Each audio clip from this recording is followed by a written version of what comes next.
Тут все нахуй вылетело. А вот там лицо, блядь.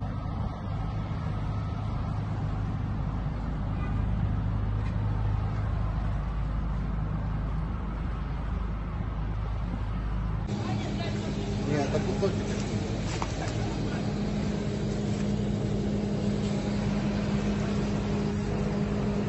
Alrighty, guys, how you guys doing today? We are going to be discussing a very hot topic today. Is World War III imminent, or is there something that Trump or someone else can do to keep this from happening? There's a lot of insane things going on with this story, so we're going to get right into it. So first, don't forget to go check out my my merch store. Go check it out at streamlabs.com/conservative Confucius/merch. Don't forget to go check out my Discord server as well as Conservative Confucius' Discord server. You got it right here, both links. Also, don't forget to leave a comment for me and share the video if you guys like it. But also, don't forget to go smash the like button and hit that subscribe button for me. It really helps me when you guys do that. Don't forget to go do that, please. And ring the bell for notifications and make sure you get all my good stuff. Alrighty, guys, let's get right into it and do it. Here we go. So this post is, we started off with that video. This post is actually, let me show you guys, this is from Arthur Morgan. So Ukraine is now blaming Russia for a missile hitting a residential area in Odessa. But a blogger went down there just to film the destruction and so on. And the missile he actually took a video of is an American Patriot missile.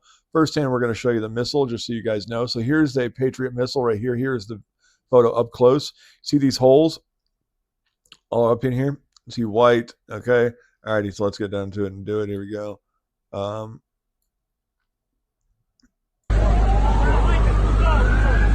Ебануться, блядь.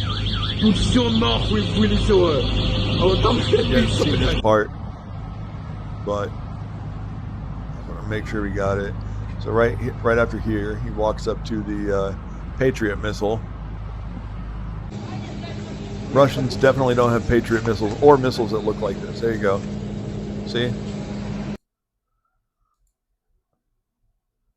All the holes.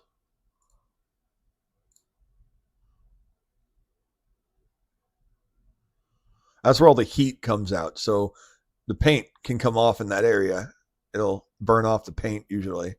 So that's why you'll see kind of a area that's silver now due to the extreme amounts of heat that it come out of that area through the ventilation.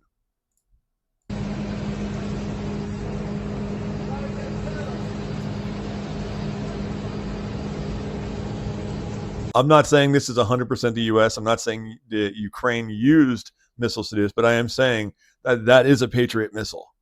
So unless Russia somehow got their hands on a U.S. Patriot missile, something something funny is afoot. Let's just put it that way. Until I can have more facts, I'm not going to say otherwise, because once I can get more facts on this, then I can say whether or not who it was from. But right now, I just want you guys to have all of the facts that are available to me right now.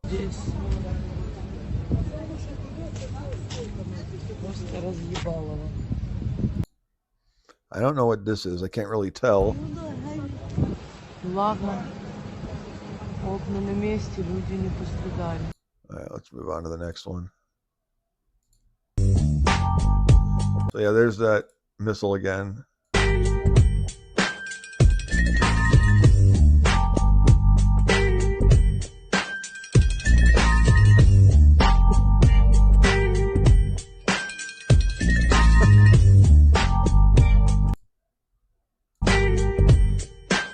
Definitely looks US.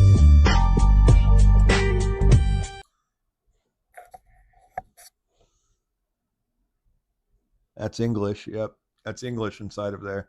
That's not a Cyrillic alphabet like Ukrainians or Russians use. That's English in there.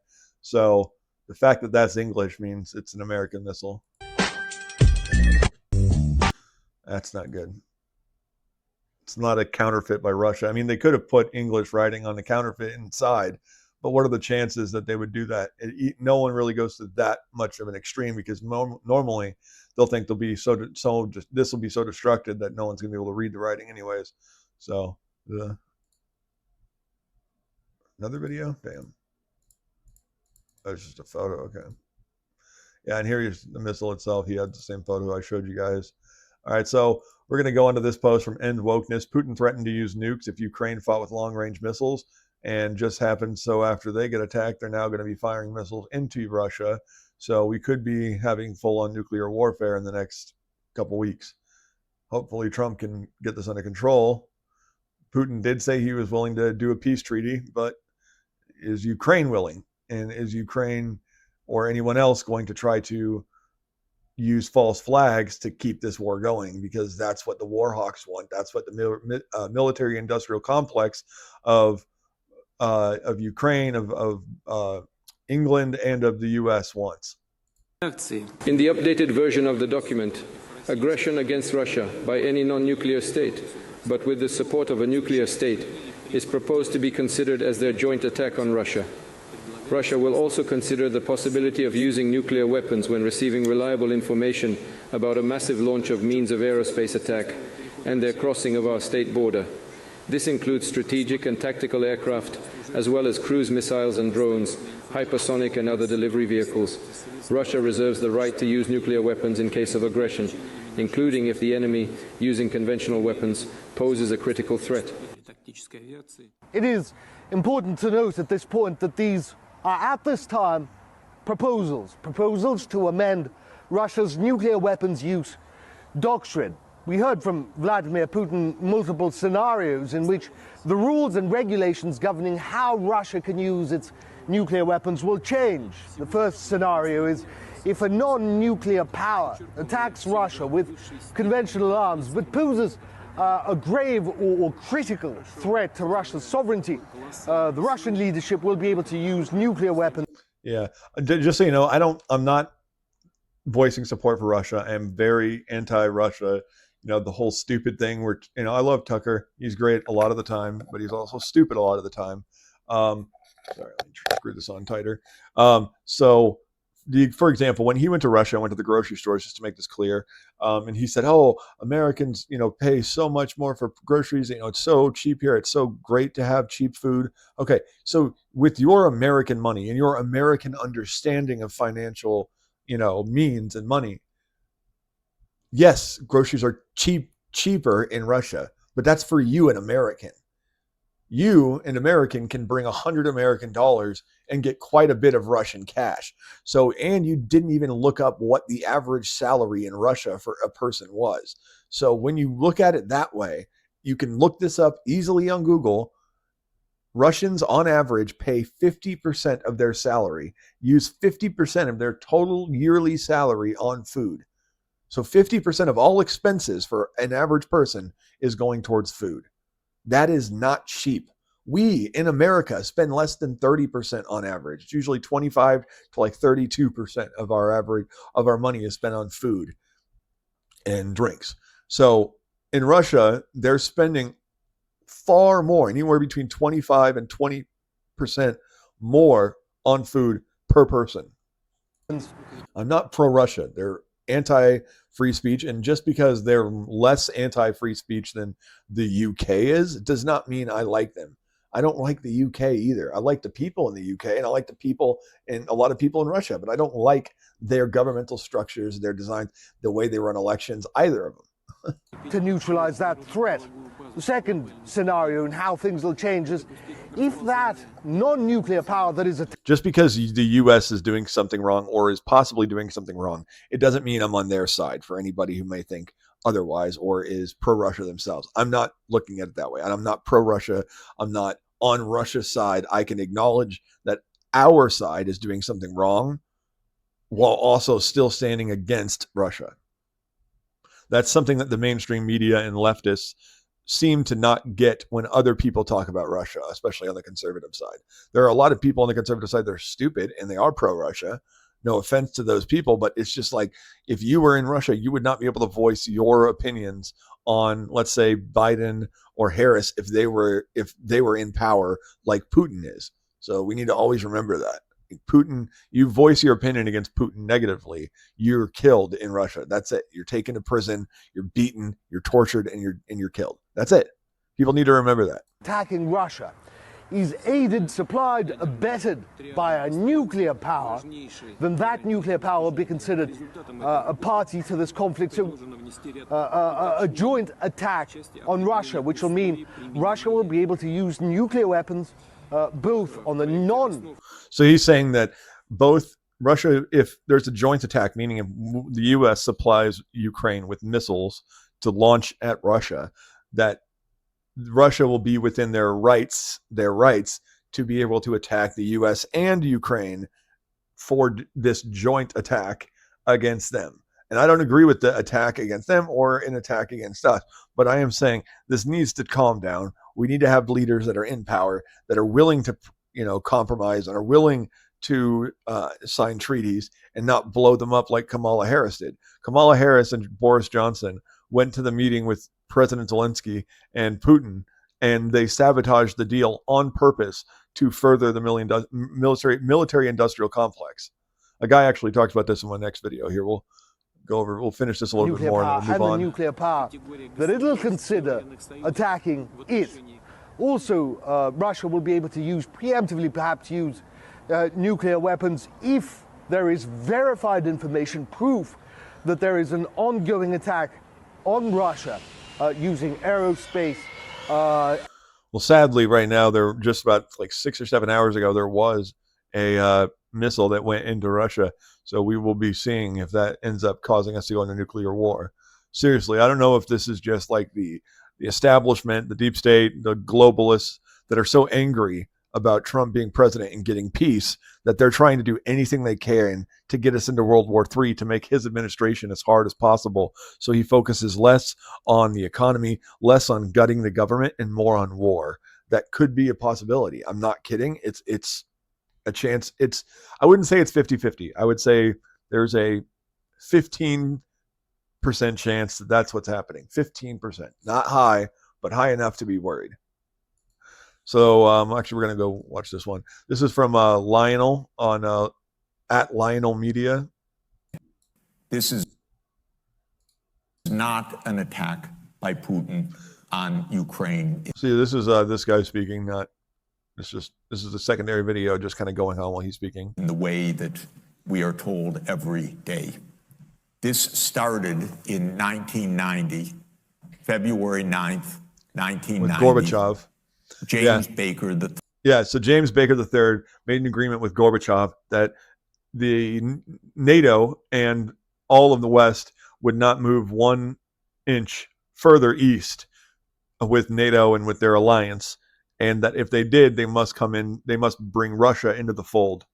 And not only did they deny Russia in the fold, but they continually, 4 years later, they had already started the journey of taking over mass amounts of Europe. So they added like 6 countries in 94. Years later, they added another, I think it was 2004. They added another like 10 countries that were some of them were on the border with Russia. And then you have all the other attacks that were on Russia's border with other conflicts like in Serbia and Afghanistan. And Afghanistan, they were kind of supportive of, but then things just went wrong and they continue to go wrong. So we'll move past that stuff. Let's see.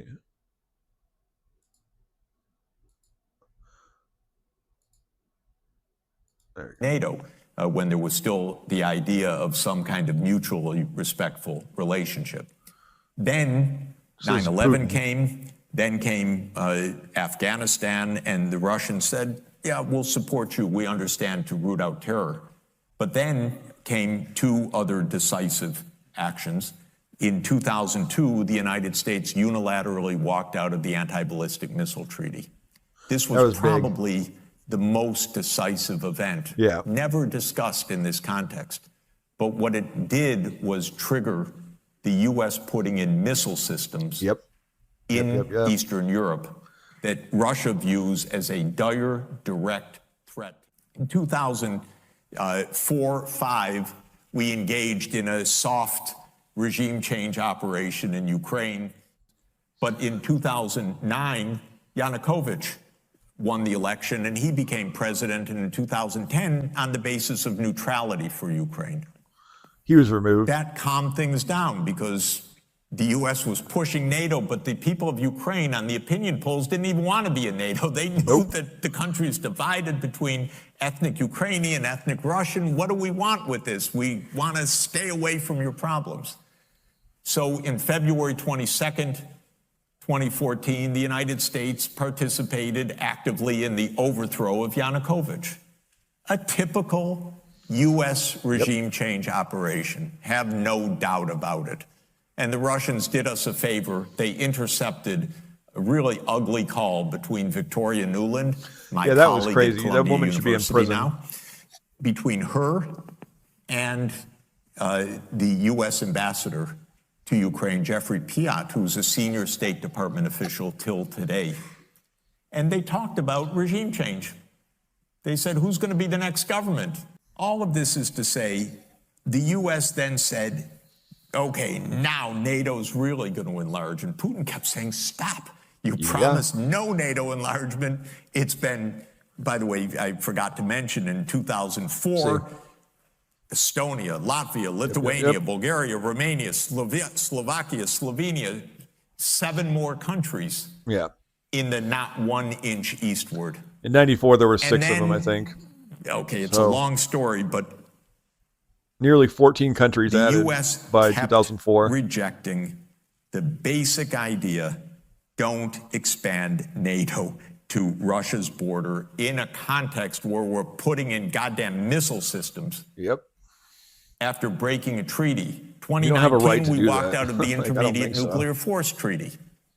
On December 15th, 2021, Putin put on the table a draft Russia-U.S. security agreement. A peace treaty where the two could become united in almost in similar to a NATO-like alliance, where Russia and Ukraine and the U.S. would come together in peace, share information and technology for the benefit of both countries. And in agreement, Russia would pull back from any relationships with China, with anyone in the Middle East that was against us, and so in North Korea. And this agreement was massive. This agreement was the biggest agreement that could ever be signed for peace with Russia in almost since the end of the Cold War, since the fall of the Berlin Wall. And what happened? Kamala Harris and Boris Johnson flew to Ukraine to squash the deal and cause war. You can find it online. The basis of it is no NATO enlargement. I called the White House that next week after that, begging them, take the negotiations. Putin's offered something, avoid this war. Oh, Jeff, there's not going to be a war. So just because they're showing Trump doesn't mean this is during Trump's administration. As you can see, that's a 2024 picture. This is all during Biden's. And Kamala Harris, just so you know, was the last person in the door. She was the person who caused Putin and Zelensky to squash all chances of this happening. And Boris was in there and he was voicing his opinion, but no one really, Boris Johnson is a joke and they know that. But, the America, whether the person is a joke or not, even though Kamala Harris is also a joke, even though Joe Biden is and was a joke, they know that the American military isn't a joke, even when it seems like it is. We have too much capabilities, even if for the military itself, the people in it are really not doing well right now. But they knew you don't mess around with military technology from the U.S. So what happened? Everything was squashed. They said no, because they couldn't risk that this agreement happened and the U.S. not be part of it. And Zelensky was going to listen to the U.S. no matter what, because they promised him benefits for ending the deal. Announced that NATO's not going to enlarge. Oh, don't worry, NATO's not going to enlarge. I said, oh, you're going to have a war over something that's not going to happen? Why don't you announce them? And he said, no, our policy is an open door. This is Jake Sullivan. He's also forgetting to mention the extreme Nazi problem that exists in Ukraine through the Azov battalion and more.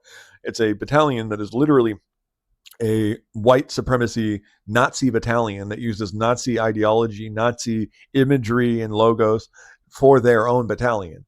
And if you look at military uniforms in Ukraine, a lot of them have, whether it's the SS skull on here or on their helmet or on their shoulder, or they have the black sun, which is that weird kind of circle with like puzzle pieces looking in it. Actually, that wasn't even meant to be a Nazi symbol. Was it Himmler? I think it was. Himmler bought a house or took a house from a family, and the house he took had that symbol on the floor. So he started using that as a symbol for the Nazis. And then, of course, they also use the black sun is hugely popular, but then they use the lightning bolts. But their main symbol is a mixture between the swastika and the lightning bolts of the SS. And it looks like a lightning bolt in the middle, and then kind of like a half portion of the horizontal part of the swastika. And literally, their ideology is Nazi ideology. You can look all this up. AZOV battalion, Azov battalion on Google, anywhere you can find it. And they attacked the town called Donbass, the Donbass region, technically, not just the town of Donbass. And they slaughtered Jewish people. They slaughtered Russian speaking and identifying, ethnic people. And they did it just because. And what did Zelensky do? Nothing. He said he would get rid of Azov battalion when he became president. He didn't. And we're dealing with two countries that are both run by dictators who imprison their political opposition. Russia says they're fighting Nazis, but really they're gaining land. Ukraine says they're fighting an authoritarian government that is trying to take over their land and destroy them. And really, they are also authoritarian and they want more land. So, you have two sides that are both lying, but they're also both telling the truth about something. And this is why this war is just insane. We should have stayed out completely and let what happened happen. And if Russia tried to take anything more after that from a real democratic country like Poland or anywhere else in that area, Finland, anywhere, and then they tried to take those countries over, yes, then we would act upon it. But Ukraine has never been a good ally. They were until Zelensky took over, which it's the only reason he's off the list is because the U.S. is now using him. But prior to that, they were listed as 35 in the most number 35 out of the most corrupt countries in the world. So at 190 plus countries, they were listed 35th. That's quite high. And for some reason, when the person who wanted peace and wanted neutrality was taken out by the U.S. and they locked him up, basically they did. And Zelensky took over, somehow they got off the list completely, even though they're embezzling and laundering our money that we send them. People say, oh, we're only sending them weapons. It's like, yes, but the weapons vouchers that we give them, it's not just that. Like Israel only gets weapons vouchers. They don't get a lot. Compared to Ukraine, they get weapons vouchers, cash, economic help, and other types of financial help. And that kind of money can be laundered. It's not weapons vouchers. Our policy is an open door policy, open door for NATO enlargement. That is under the category of bullshit, by the way. Yeah, 100%. We need to be completely upfront about what we want out of this conflict in the future. We need to make sure that Trump does what he said he was going to do and end this war. And we need to make sure that we need to make people, whoever's in power, needs to make sure this war doesn't happen. Sadly, I don't know if that will happen.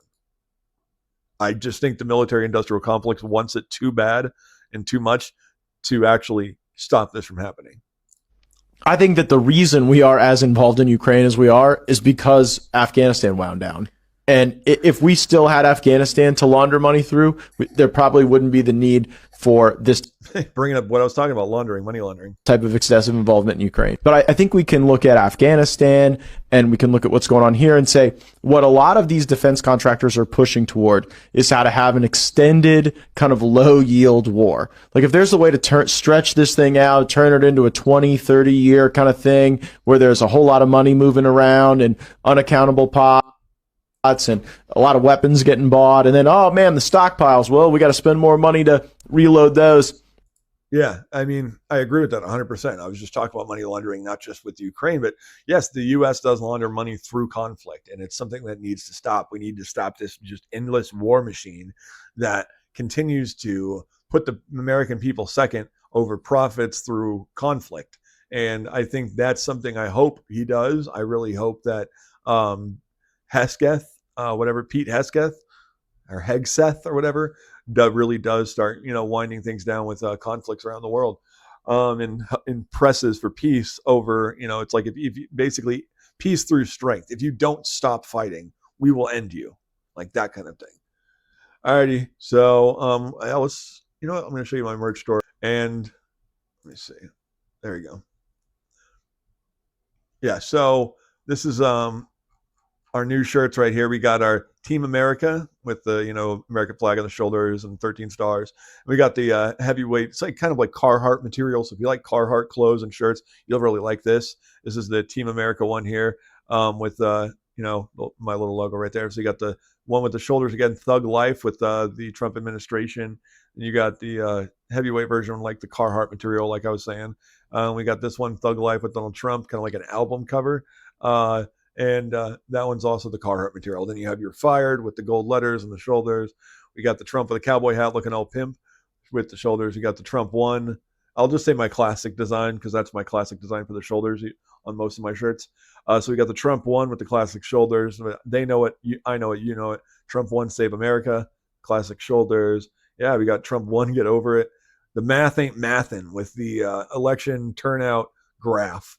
You're Fired, Kamala with the classic shoulders again. And we got lots of great stuff. American Horror Story, Kamala Harris Monster. Lots and lots of great stuff, guys. So I'm going to be adding some more stuff here in the next day or two also. So don't forget to go check that out. If you guys want me to do anything custom, like you have a design on a shirt you loved and you just can't find it, let me know and I will make that shirt for you to the best of my abilities. A lot of these are created through AI or through different, editing software online. So if you guys want anything, just let me know and I will try to get it custom done for you. Like, for example, if you guys want one of these in your state or country, let me know. It's the Don't Tread on Me flags done in different states and countries and everything. So you got Georgia flag, Texas flag, the traditional one, Arizona flag. Yeah, just let me know what you guys want and I will do it for you. Oh, we have speaking of the Russia conflict, our welfare queen Zelensky shirt with him dancing in this weird leather outfit that he wore in a commercial before he was president because he was an actor and a comedian. And yeah, it says America First, hashtag America First, welfare queen with Zelensky in the commercial. So don't forget to go check those out, guys. I really appreciate you guys coming down and listening. So don't forget to go down there, smash the like button for me, hit that subscribe button for me. Don't forget to leave a comment if you guys liked the video. Also, don't forget to share it if you liked it. If you can, don't forget to hit the subscribe button, ring that bell for notifications. I think I already said that. But yeah, go check out my merch store at streamlabs.com/conservative Confucius/merch and my Discord's at Conservative Confucius server. Alrighty, guys, I'll catch you in the next one. Be safe, y'all.